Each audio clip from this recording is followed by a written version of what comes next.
Today's my birthday, first and foremost. So please wish me happy birthday. Also, send me money as gifts. I really love receiving money. And if you love me, I think that's something that you love to do. The link to send me money is in my bio. Okay, moving on. Today is day 3 of our speech writing sprint that I've been doing live on YouTube. And I've also been streaming on Instagram. If you are here, it is probably because you are someone who identifies as a visionary, a leader, a revolutionary, a change maker, a black sheep, a cycle breaker, and you have a message that needs to go out in the world. And in fact, you probably have booked a conference sometime within the next 90 days, either to go and show off your business, to go and share your philosophy, or to grow your following. You may be looking to, with this speaking opportunity, convert audience members into clients, connect with potential followers, stakeholders, increase your network, or convince people of your philosophy because you know that the things that you have to share can change the world. So if that's you, well, stay here. Today, we are talking about how not to leave regrets on the stage. And this is the final day of our speech writing sprint. If you haven't been here with me before, go back on my YouTube or on my Instagram and look for the first day, which was on August 22nd.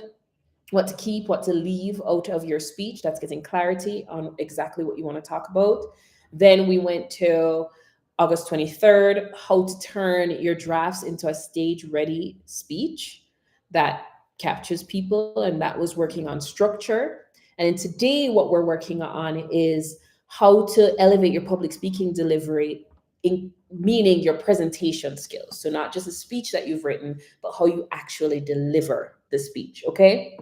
Here's the thing, first impressions matter. First impressions matter, but lasting impressions matter even more. And here's the truth, a compelling speaker isn't just someone who informs. A compelling speaker is someone who's able to convince, is someone who's able to connect, and someone who's able to convert. You're able to convince people of your philosophy. You're able to connect with people in a way that creates new relationships. And you're able to convert people from desconocidos, strangers, into clients. If you hear me slip into Spanish every now and then, that's because I live in Mexico and sometimes I slip into the Spanglish. So please forgive me with that. But basically, you want to be able to convert your audience into believers, supporters, or even paying clients. And today, in our third day of the speech writing sprint, we're diving into the art of delivery. We're talking about the magic that takes your words from flat to unforgettable. Now, let me take you back to when I first started emceeing. Now, I thought I was ready. I've always wanted to be on stage. I've always known I was going to be a person who's on stage. I always knew I was going to be a person who's perceived. It was just something I always had in my being. And as a child, I'd actually practiced in my bedroom for when I was going to be on TV and they were interviewing me, which when I won a pageant, well, not just when I won a pageant, that's happened many times since then. I've been on TV, interviewed, on the radio, interviewed, online, interviewed, on podcasts, interviewed. So something in me always knew I was going to be visible to the public. But there was a time in my 20s when I just started emceeing because I'd always admired people who were able to host events. And I thought I was ready. I had my outfit on point, I had my script. And then I got on stage and the audience, well, they were dead. Like there was nothing going on between me and them. There was no laughs, there was no energy, there was no nods, there was nothing. I remember standing there thinking, oh my goodness, I am really not doing very well here. And what I had to do was I had to go back and I had to study different MCs. So I would go to the Festival Queen events, I would go to different government events, I would go to school graduations, and I would look at what MCs were doing that worked and that didn't work. And I noticed that they all had certain tools in common. They didn't just say things, oh, here is the next performer. They played with their presentation. They played with their voice. They played with their body. They played with the audience and they knew how to get the audience to talk back to them. For me, if I leave a stage and people aren't feeling me and I can't feel them, that's when I have regrets. But today we want to talk about how to not leave regrets on the stage, how to get on the stage and know that you had a very beautiful, intimate exchange with that audience and they were actually touched by what you said, such that they become paying clients, such that they become followers, such that they become a part of your network, which may create opportunities for you in the future. So when I went and noticed different MCs, one of the things that I noticed is speaking is less about performing at people and it's more about creating an experience with people. Once I started to master that, that's when the energy shifted. And I wasn't just filling space anymore, I was guiding the energy of the room. Now, before we go into the content of today, I just want to reintroduce myself in case you don't know who I am. My name is La-Vonne. I am a public speaking, communication, and confidence coach for people who want to show up as the change that they want to see in the world.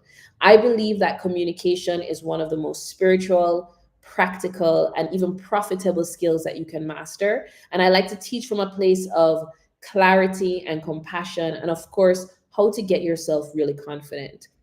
So what we're doing right here on the third day of our speech writing sprint, and if you haven't been in the first 2 days, go check back my other videos, is I'm helping you to stop shrinking on the stage, especially as someone who has a speech coming up, and I'm helping you to create a speech that actually lands with your audience. And real quick before we move on, if you're serious about not just dabbling in this, but you really want to master your delivery so that the next time you go on a conference stage, the next time you give a keynote, the next time you talk on a podcast, you have the audience captivated and convinced, I have just a few spots left in my VIP day intensive. My VIP day intensive is a 1 day deep dive where we refine your speech. We start from zero to presentation skills and we sharpen your delivery. We lock in your stage presence. And the deadline to apply for that is August 26th, but there are also only 8 spaces. So DM me or comment the word speech, and I will give you more information on how you can get my VIP day intensive with me.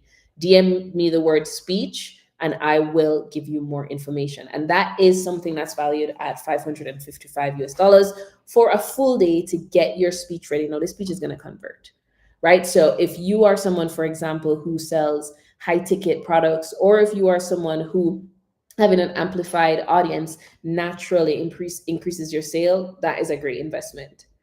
So let's review. Let's review day one. Day one, we talked about clarity, knowing exactly what you want to say and why, starting from a place of alignment. Day two, we talked about structure, how to organize your thoughts so the audience can follow. And this is going to be very much based on exactly what your intention is. And I gave you a quick 5-minute speech structure, but I also gave you one that goes into storytelling, or I gave you a structure that if you want to really be experiential with your audience that you can use. And today, day 3, the last day of our challenge, we're going to talk about delivery, because the best ideas in the world really do not matter if we deliver them in a flat, forgettable way. Okay, so today we're diving into 3 delivery secrets every speaker needs. The first one is pitch, power, and pace, how to use your voice to command attention. The second one is body language, how your body speaks even louder than your words. And the third one is connection through call and response. And that is how to turn your speech into a 2-way experience. So we're going to talk about pitch, power, and pace, body language, and connection through call and response. This is going to elevate your public speaking skills significantly. Let's get into the content. Before we do, I need to take a little sip of water. And I'm sipping it out of a wine glass because today's my birthday and I feel fancy.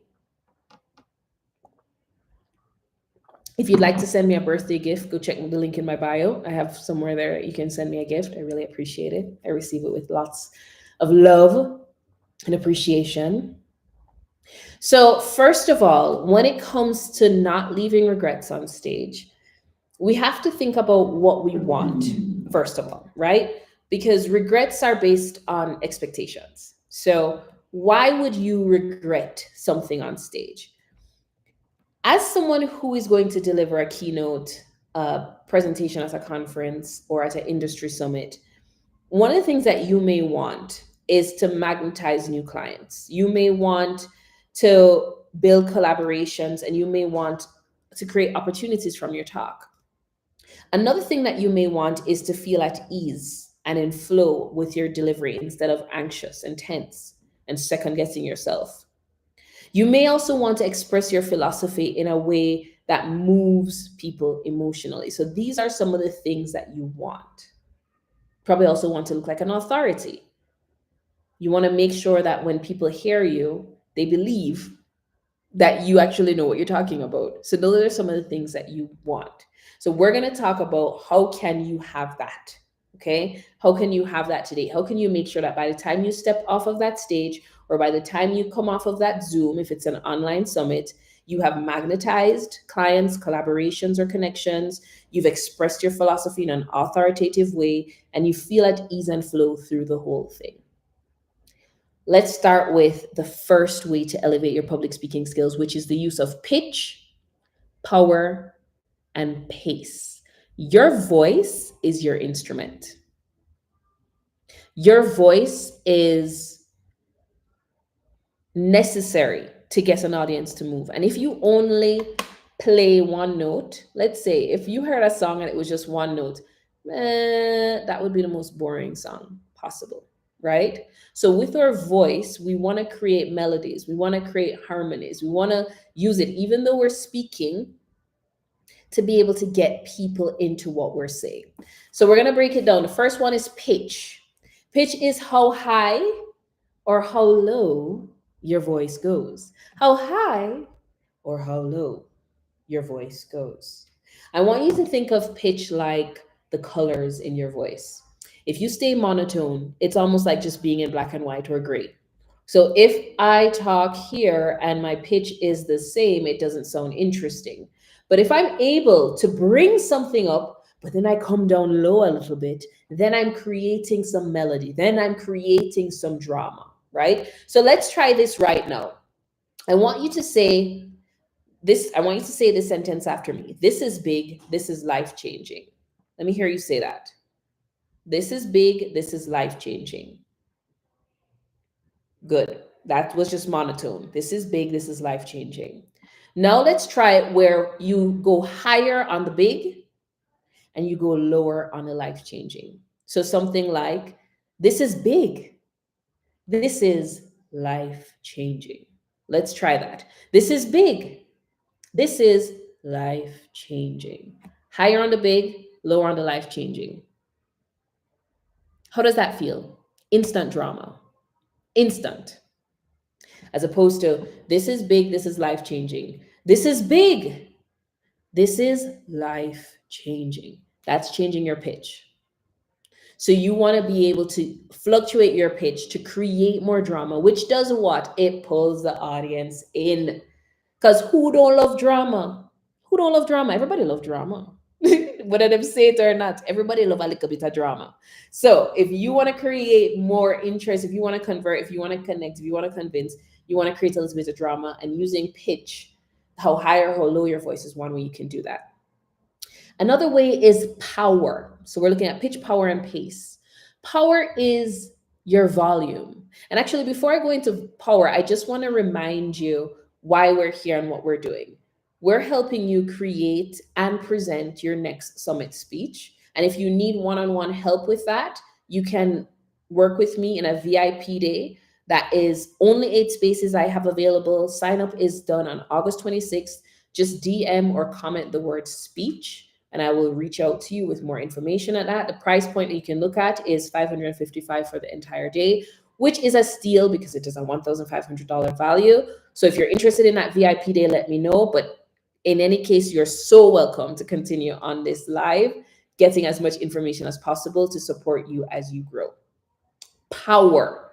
So power is another way that you make sure you don't leave regrets on the stage, in a way that you engage people. And power is your volume. Are you whispering? Or are you commanding the room? Power can create intimacy, and power can create authority. look at the way I'm expressing myself. I'm doing it very intentionally. So pitch is how high or how low, power is the volume. You can create more intimacy by speaking in a lower volume. And this is when you really want people to lean in, when you want them to feel you, when you want them to know that you're there with them, when you want to engage them in a sort of mysterious way.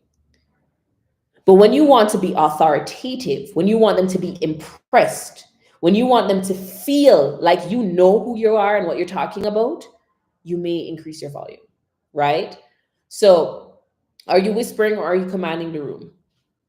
So, an example, I want you to put this into practice right now. An example, listen closely.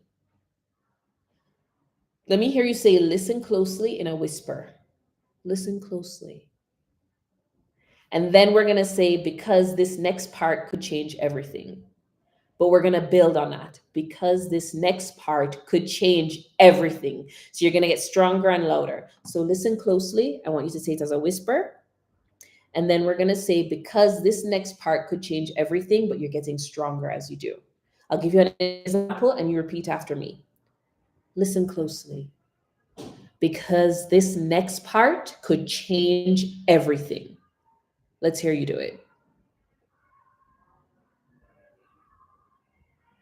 Do you feel that, again, we're adding drama because we know that people love drama? Do you feel how we're doing that dramatic thing? Oh, I really love this. I love playing with the voice and communicating with people and telling stories in a way that engages. So we talked about pitch, we talked about power. The next one is pace. Pace is how fast or how slow you speak. Pace creates rhythm. If you rush, you might overwhelm people, which sometimes you might want to do for dramatic effect. If you slow down, you create weight because people have to wait on your words. So let's try an example. I want you to say, what if today you decided to stop holding back?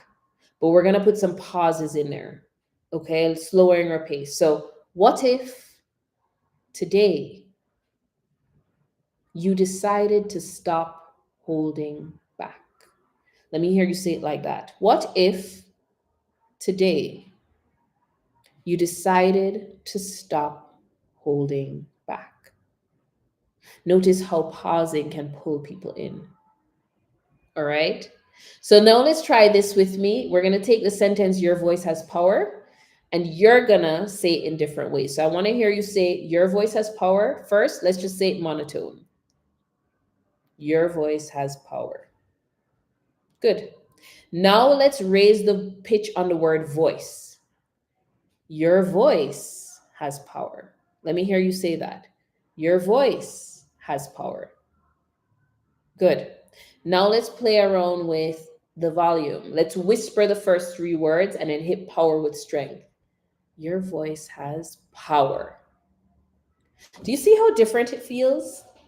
You see how much more engaging it becomes when you play with the pitch, the pacing, and the power?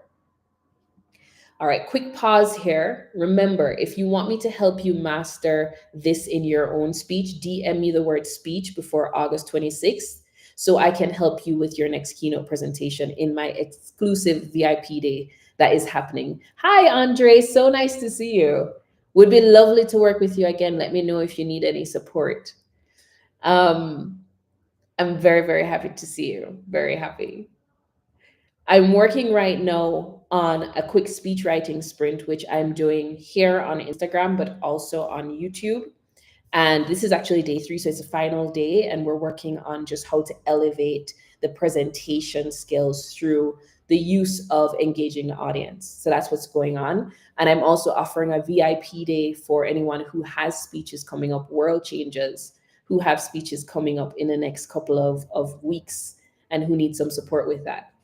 Excellent. So I'll send you some information about that. Fabulous.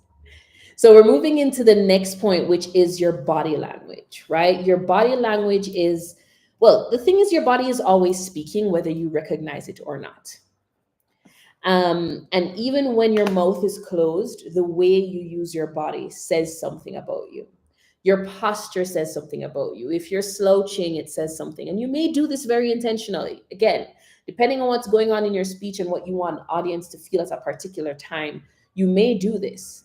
But if you are standing tall and your shoulders are back, this strong stance communicates confidence before you even say a word. Now, let's say, for example, if you were using the speech structure that I gave yesterday, experiential speaking, where you wanted to carry people through an experience so that they're really connected, you may intentionally have slouchy posture. You may enter saying, "Have you ever wondered what it felt like to always be alone?" Like, you may do that because you want to bring the audience to that moment. But we want to make sure that when we're doing that, we're doing it intentionally. It's not just that we have not paid attention to what our body is doing. Because remember, the goal is when we go in front of this audience, we want to either convert them to clients, we want to convince them of our philosophy because we know our philosophy is a world changing philosophy, or we want to connect with them in a way that grows our network. Convert, convince, or connect. Okay. So with this, we have to be intentional about what we do. Gestures. Gestures are important as well because you don't want to just keep your hands glued to your side like this.